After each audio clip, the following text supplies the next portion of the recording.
Glória a Deus. Paz do Senhor, meus irmãos. Aproveitar que você está em pé, abra sua Bíblia comigo, na carta que Paulo escreveu aos Coríntios, capítulo 7.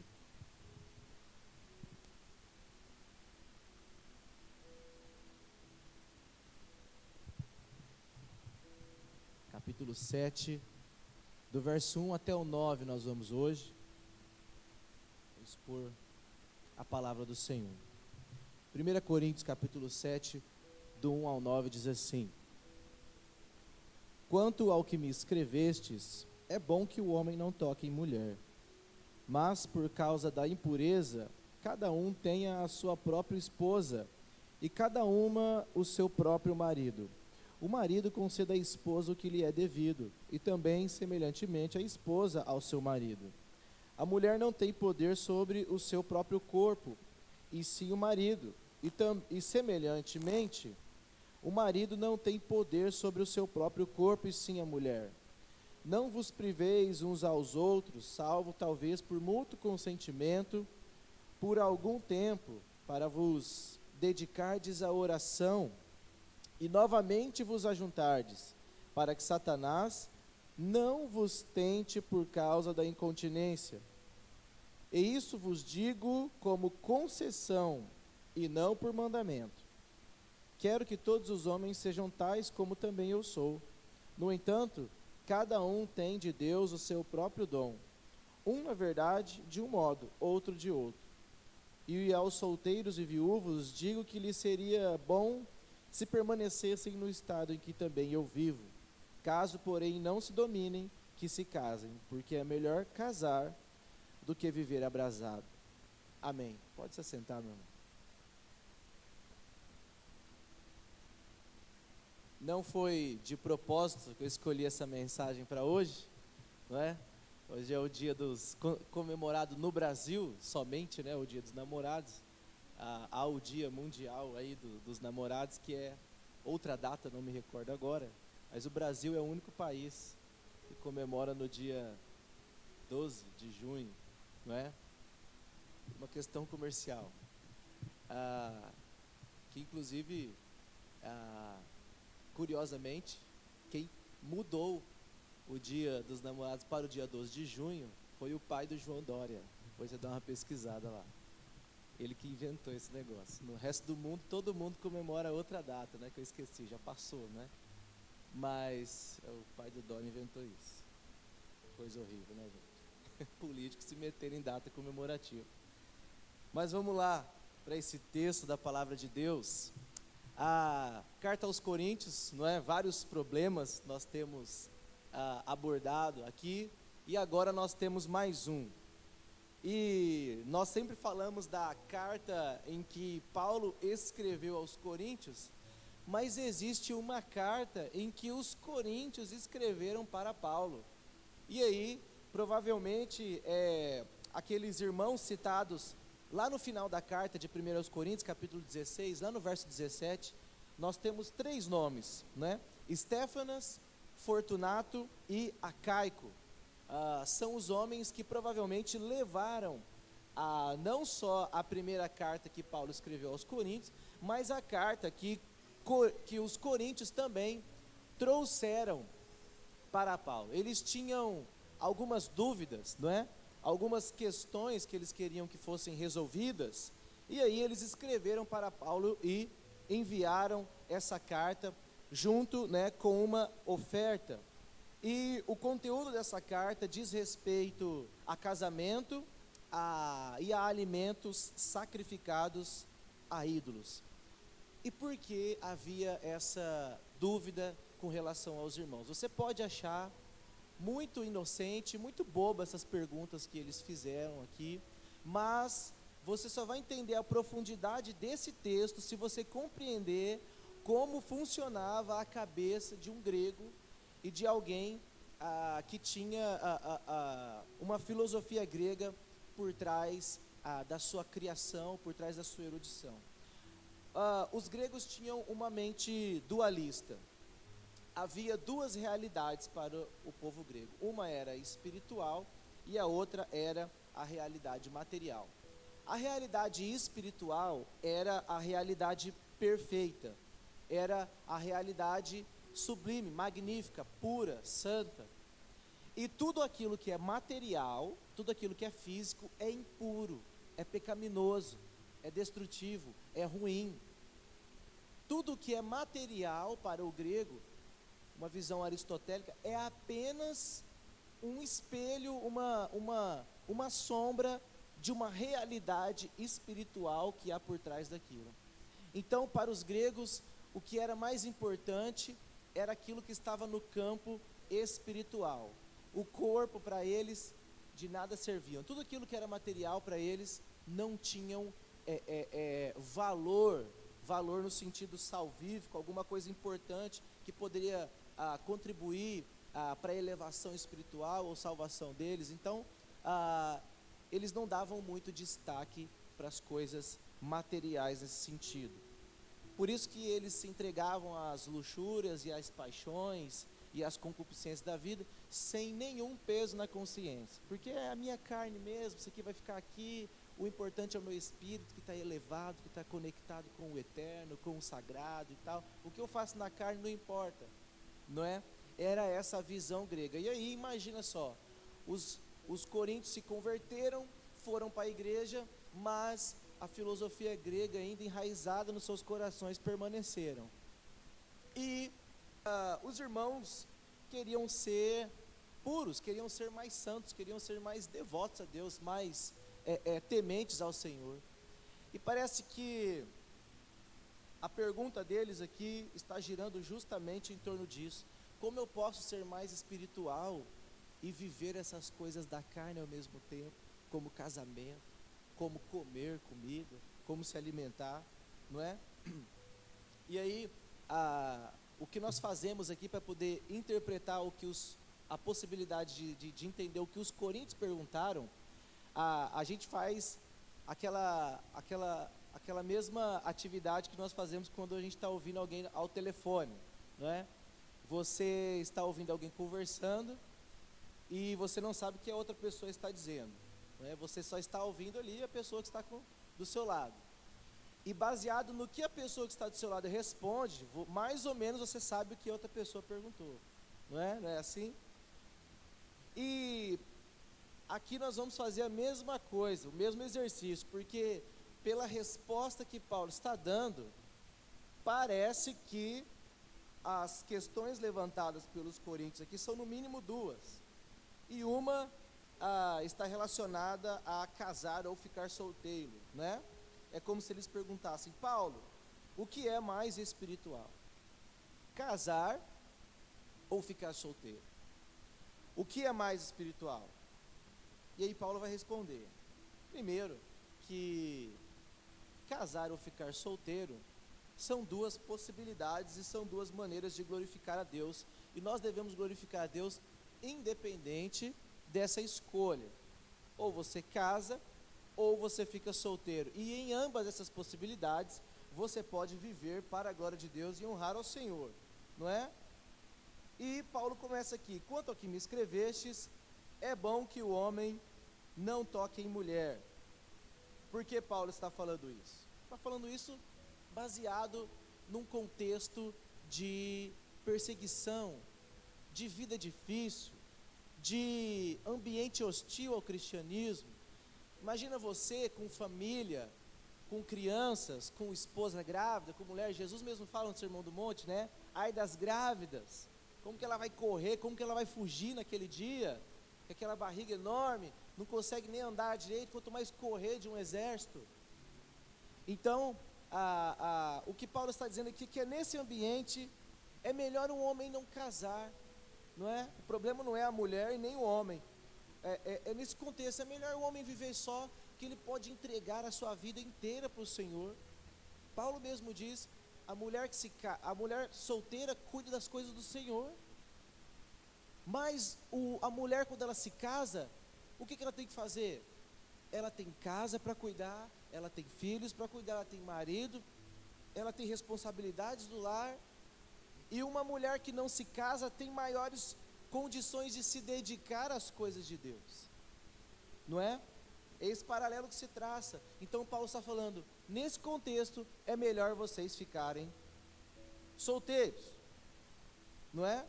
Numa sociedade hoje em que a gente não pode ver uma pessoa solteira que já pergunta, né? E aí, vai namorar quando? Já tem namoradinha? Menina não pode fazer 12 anos que já começa aquela chatice do tio, da tia, né? O pai fica bravo, e aí começa aquele negócio, não é? E aí, vai namorar não? Aí arruma namorada. E aí, quando vai casar? Aí casa, e aí, e o filho? Vai ter filho, né? Aí tem um filho, e aí, vai ter outro? Quando vai vir o outro? Aí vem o segundo, aí a pessoa fala assim, agora já tá bom, né? Já tem 2, não é? Pessoal, não para com isso, gente. Eu sei que muita gente leva na brincadeira, acha engraçado, mas tem pessoas que se sentem oprimidas por causa desse tipo de coisa. Às vezes você fala na brincadeira, né, na pergunta, mas tem gente que fica se perguntando, será que eu tenho que casar mesmo? Será que eu deveria casar? Isso nem passa pela minha cabeça. Por que eu tenho que casar? Meu irmão, você não tem que casar não. Irmã, você não tem que casar não. Você só não pode ficar se agarrando por aí. Você quer viver uma vida pura e santa diante de Deus? Pode viver, casado ou solteiro. Fica tranquilo, tira esse peso das suas costas. Você não é obrigado a casar. Paulo está dizendo aqui, você pode viver solteiro, glorificar a Deus. Inclusive, são muitas as pessoas que não foram feitas para casar. Haja vista o tanto de divórcio que há por aí. Pessoas, casamento é um dom. Paulo vai falar aqui. E tem gente que não suporta nada. Se a pessoa aperta o meio da pasta, já quer separar, já arruma briga. Se a pessoa, sei lá, não arrumou a cama, já arruma uma confusão. Pessoa não se doa, não se entrega para o casamento, para a vida 2. Como é que você quer viver casado? Como é que você quer casar com essa tua mentalidade? Só vai ter problema, não é? Então, tem pessoas que não foram feitas para o casamento. É só você olhar o número de divórcios, que talvez esteja maior que o número de casamentos. Então, tem pessoas que deveriam repensar a vida 2, porque não é fácil. Não é à toa que quase todas as cartas de Paulo têm conselhos para homens, para mulheres, para a vida matrimonial, porque não é fácil, tá? Então Paulo está falando, é melhor que vocês não toquem mulher, mas, verso 2, por causa da impureza, cada um tem a sua própria esposa e cada uma o seu próprio marido. Primeiro que há um rompimento aqui fantástico, e se você observar à luz do contexto aqui, você vai achar Paulo o homem mais magnífico do mundo, e as mulheres vão se sentir as pessoas mais libertadas do mundo pelo apóstolo Paulo. Porque nesse tempo, mulher, ou no contexto grego, ou seja lá em qual etnia, era escravizada, era uma posse do homem. E aqui, não é só o marido que tem que ter a sua própria esposa, mas a esposa tem que ter o seu próprio marido, não é? Paulo dá uma igualdade aqui, é o homem com uma só esposa e a esposa com um só marido. Então, por causa da impureza, por causa do desejo sexual, não é? É isso que está aqui, não adianta fantasiar, não é? É melhor se casar. Se você não consegue controlar seus impulsos sexuais, você precisa casar para você não viver debaixo de impurezas, para você não viver na prostituição, para você viver no pecado. Lembrando que quando eu falo aqui, mais uma vez, não é? Falando sobre viver solteiro, aqui é viver solteiro e viver puro, tá? Não é sem compromisso e saindo por aí fazendo toda a bagunça, não é? E aí Paulo fala, verso 3, o marido conceda à esposa o que lhe é devido, e também semelhantemente a esposa ao seu marido. Então Paulo está aqui tirando o foco de uma espiritualidade baseada em viver só. Como eu posso ser espiritual casando ou ficando solteiro? A resposta de Paulo é: das duas maneiras. Se você está solteiro, você cuida das coisas do Senhor e vive com pureza. Mas se você é casado, possua sua própria esposa e esposa o seu próprio marido, e o marido conceda à esposa o que lhe é devido, e também, semelhantemente, a esposa ao marido o que lhe é devido. O que é devido ao marido e o que é devido à esposa? É a relação sexual. É o que Paulo está falando aqui, claramente. O marido deve, é um dever. O marido deve, conceda à esposa, e a esposa o que lhe é devido, não é? E a esposa conceda ao marido o que lhe é devido. E eu acho fantástico isso daqui, porque solteiros ou casais solteiros, pessoas solteiras olham aqui e falam: nossa, precisa de uma ordenança dizendo que o marido tem que fazer sexo com a esposa e a esposa tem que fazer sexo com o marido. Que mundo nós vivemos? Eu preciso dar conselho para isso? Precisa avisar que essa é uma obrigação dentro do casamento? Precisa. E você sabe muito bem por quê, não é? No casamento, a partir do momento que você casou, você contraiu uma dívida sexual com a sua esposa, e a sua esposa contraiu uma dívida sexual com o seu marido. É claro, você não vai chegar lá na sua esposa: ó, hoje é dia de pagamento. É óbvio que isso se dá no ambiente amoroso do lar, do casamento, não é? Que vai reger isso é o amor. Mas isso é uma dívida porque o diabo vai tentar você, homem, e você, mulher, nessa área sexual.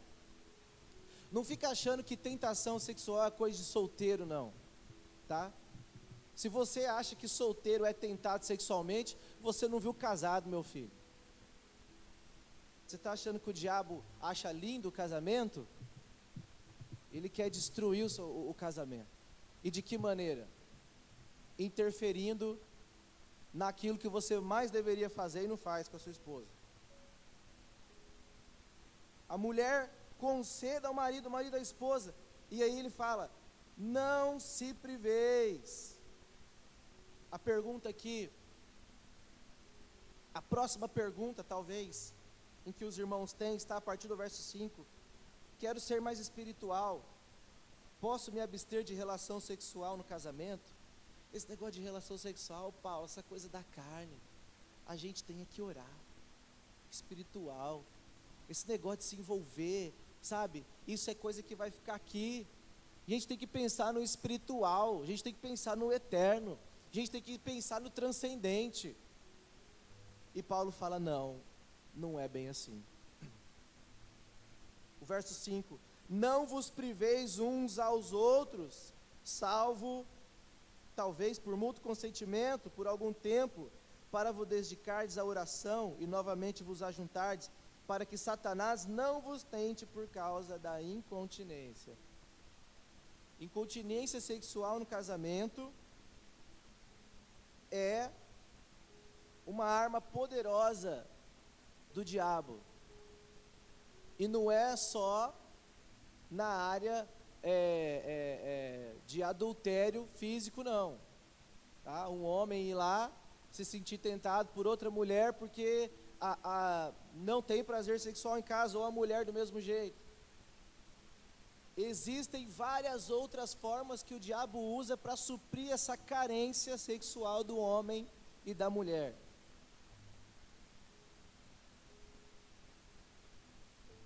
E ele está aí, e quanto mais tecnologia, quanto mais o tempo passa, mais propostas e mais coisas o diabo tem a oferecer para aquela mulher e para aquele homem que não tem uma vida sexual madura e satisfatória dentro do seu lar. E o diabo não está brincando. E essa é uma coisa que as pessoas não falam muito, não é? Às vezes fala em tom de brincadeira, e aí todo mundo acha engraçado, né? O pastor brincou lá, tudo bem, hiena, não sei o quê, mas isso não é motivo para piadinha. Isso é muito sério. É um tabu dentro da igreja, ninguém gosta de falar, e quando fala, fala com piadinha. E o capeta está montando nas costas do povo da igreja. É divórcio para tudo quanto é lado, é adultério para tudo quanto é lado, é prostituição para tudo quanto é lado, porque as pessoas estão brincando com aquilo que é sério. Ou não fala porque tem vergonha, e quando fala é uma piadinha para mascarar, é não sei o quê. Não brinque com isso, meu irmão. O diabo leva sexo muito a sério. Isso não é brincadeira. Isso não é coisa para estar em novela, isso não é coisa para estar em música, isso é coisa para estar num casamento sagrado, criado por Deus. E é para ser desfrutado dessa maneira. E essas coisas precisam ser levadas a sério, precisam ser conversadas, precisam ser estabelecidas, precisam ser debatidas. Porque o diabo pode destruir o seu casamento por essas coisas. Ele vai achando brechas. Às vezes a brecha é problema financeiro. Ou muito dinheiro, né? Não há divórcio só por falta de dinheiro. Por muito dinheiro também o povo se divorcia. É trabalho demais. É lazer demais. É falta de tempo demais. É tudo. O diabo vai encontrando brechas. E a brecha aqui nesse momento, e a oportunidade do diabo nesse momento, é de tentar o homem e a mulher por meio dessa área. Satanás não vos tente por causa da incontinência. Por quê? Porque a partir do momento que você se casa, meu irmão, você não pertence mais a si mesmo. Você não pertence mais a si, você é do outro, e o outro é seu. Então você vive uma vida de satisfazer o seu próximo, e do próximo satisfazer a você. Essa maneira, não é? É assim que a palavra de Deus nos diz. Está falando da área sexual. É um parêntese, né? O homem satisfaz a mulher e a mulher o homem. Por que eu estou abrindo só o parênteses da relação sexual? Porque por muitos e muitos e muitos e muitos anos nós ouvimos coisas assim. Por que nós devemos, por que você se casou? Ou por que nós devemos casar? A gente casa para ser feliz, né? Aí isso ficou um tempão na boca do povo. Tempão. Aí vem outro pastor e falou: não, você não casa para ser feliz. Você casa para fazer o outro feliz. Aí, uau, que descoberta fantástica, que incrível. Agora sim, né? Eu não estou pensando só em mim. Está errado também, meu irmão. Essa é outra mentira. Você não casa para fazer o outro feliz, meu irmão. Você não dá conta disso. Você já tentou fazer alguém feliz, meu irmão? Você está achando que fazer alguém feliz é ver um sorriso depois que você entregou um buquê de rosa, uma cartinha, que você deu uma roupa, que você limpou a casa? Não, meu irmão, isso não é felicidade. Só Deus pode fazer essa pessoa que está com você feliz. Você não dá conta disso. Você não dá conta de fazer outra pessoa feliz, meu irmão. O casamento é um mistério de Deus. Você casa para glorificar a Deus. É óbvio que você vai fazer o que for preciso para fazer o seu cônjuge feliz, mas você sozinho não dá conta disso. Você pode ver sua esposa triste, levar ela lá para Disney e voltar, e ela vai continuar triste, porque essas coisas, a felicidade é saciada pela presença de Deus, porque tristeza, angústia, muitas vezes é falta de coisas que só o Senhor pode suprir. E se você acha que isso, dinheiro vai, que sexo vai, que palavras bonitas vai, não vai. Pode tampar um pouquinho ali, mas não vai. Só Deus pode fazer que essa pessoa se sinta plenamente satisfeita e ela se sinta alegre com a vida que tem, com o marido que tem, com a esposa que tem. Então, não caia nesse negócio de que fazer o outro feliz. Meu irmão, qualquer pessoa casada há uma semana sabe que você não dá conta de fazer ninguém feliz. Tá? As pessoas falam isso, mas o que falta é parar um pouco para pensar e analisar a frase. Analisa a frase. Ela não faz sentido algum. Para analisar. É uma palavra de efeito muito bonita, mas não faz sentido. É óbvio que são vários os momentos em que nós fazemos o outro feliz, né? Isso acontece, mas porque essa pessoa tem uma satisfação plena em Deus, porque senão você só vai ficar tampando o sol com a peneira e jamais vai satisfazer totalmente aquela pessoa. O que Paulo está falando aqui é da área sexual. O homem satisfaça a mulher e a mulher satisfaça o homem. Você observa que o casamento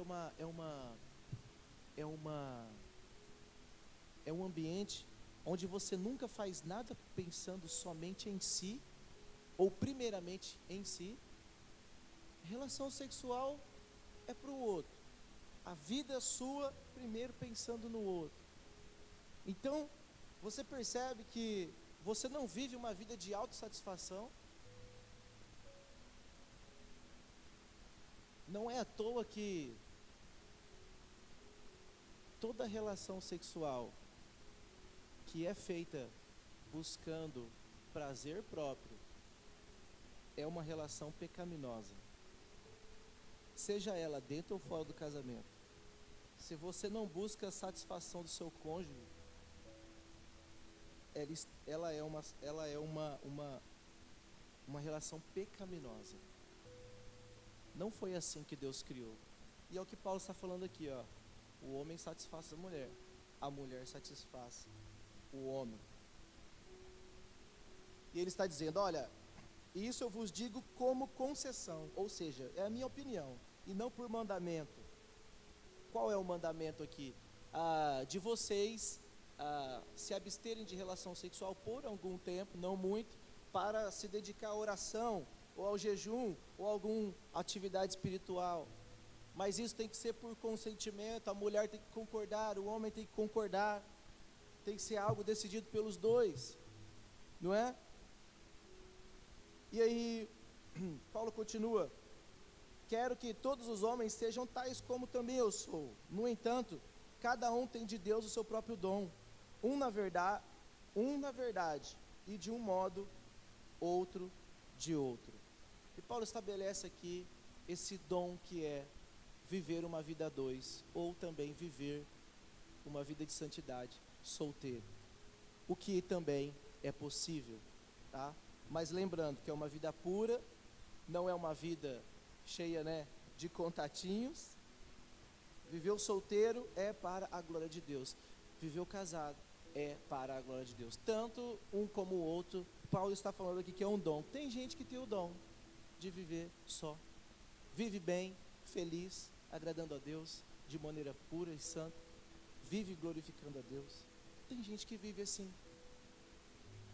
E também, de igual modo, pessoas casadas que vivem bem com o seu cônjuge, que tem lá os seus problemas, óbvio, que são pecadores, mas no geral é alguém que tem o dom de viver casado, o dom de ceder, o dom de abrir mão disso, daquilo, para viver junto, não é? E Paulo continua aí, aos solteiros e viúvos, digo-lhes, seria bom se permanecessem no estado em que também eu vivo. Existe uma grande possibilidade de Paulo ser ali ou um viúvo ou alguém divorciado, uma vez que quando ele se converteu ao cristianismo, a tradição diz que o sinédrio obrigava, né, ou orientava a esposa a abandonar o marido. Falou, você não tem mais obrigação de viver com esse homem, porque agora ele é da religião do caminho, né? Então provavelmente quando Paulo se converte, ele é abandonado pela sua esposa, é uma possibilidade, ou viúvo. Então ele fala, olha, é bom que vocês vivam assim como eu, solteiros, viúvos, digo-lhes ser bom se permanecessem no estado que também eu vivo, caso porém não se dominem, que se casem, porque é melhor casar do que viver abrasado. Então, é melhor casar. A maneira pela qual Deus escolheu para os homens, para as mulheres saciarem seus apetites sexuais, é no casamento. É a instituição que Deus criou, sagrada, pura, onde você vai fazer os votos ao seu marido, e você vai fazer os votos à sua esposa, você vai prometer diante de Deus e diante dos homens que vai cuidar dessa pessoa, que vai estar com essa pessoa na vida e na morte, em qualquer circunstância. Aí sim, você tem a obrigação de se relacionar sexualmente com essa pessoa. Só depois disso. Não existe na Bíblia sexo sem compromisso. Isso não existe, isso é coisa inventada pelo mundo.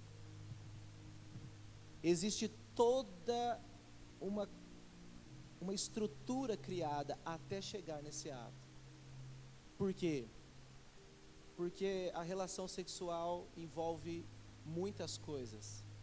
Envolve sentimentos, envolve fertilidade, envolve filhos, envolve a união de uma só carne, e isso não pode ser feito de qualquer maneira. Não é à toa que nós temos quantas mulheres aí abandonadas com suas crianças. Por quê? Porque se relacionaram em um ambiente em que ela não estava segura. O casamento é esse ambiente. Por que muitas pessoas fogem do casamento, da responsabilidade, do contrato? Fogem da confissão porque não querem se comprometer. Mas Deus está dizendo por meio dessa palavra: não faça essas coisas antes de se comprometer até a morte com ela. Porque do contrário vai dar problema. E é como tem dado, né? E sempre quando eu vejo essas coisas, gente abandonada pelo namorado, pelo noivo. Eu engravidei, ela largou de mim. É óbvio que ele ia fazer isso, ele não tem compromisso com você. Você estabeleceu um compromisso com esse homem estabeleceu um compromisso com você? Não. Ele prometeu viver com você até que a morte separe. Ele fez uma promessa diante de Deus e dos homens? Não fez. Então você se envolveu demais com alguém que não queria compromisso, né? A mesma coisa de você emprestar dinheiro para alguém que você não conhece, sem nenhuma espécie de contrato ou segurança. A pessoa simplesmente pode pegar esse dinheiro e sumir no mundo, você não sabe quem é direito. Então você precisa do quê? De uma segurança. E a relação sexual está configurada nessas formas do casamento, apenas no casamento, não porque Deus quer privar a humanidade de prazeres, pelo contrário, Ele quer assegurar que esse prazer valha tanto a pena, que você não se frustre quando você lembra dele depois.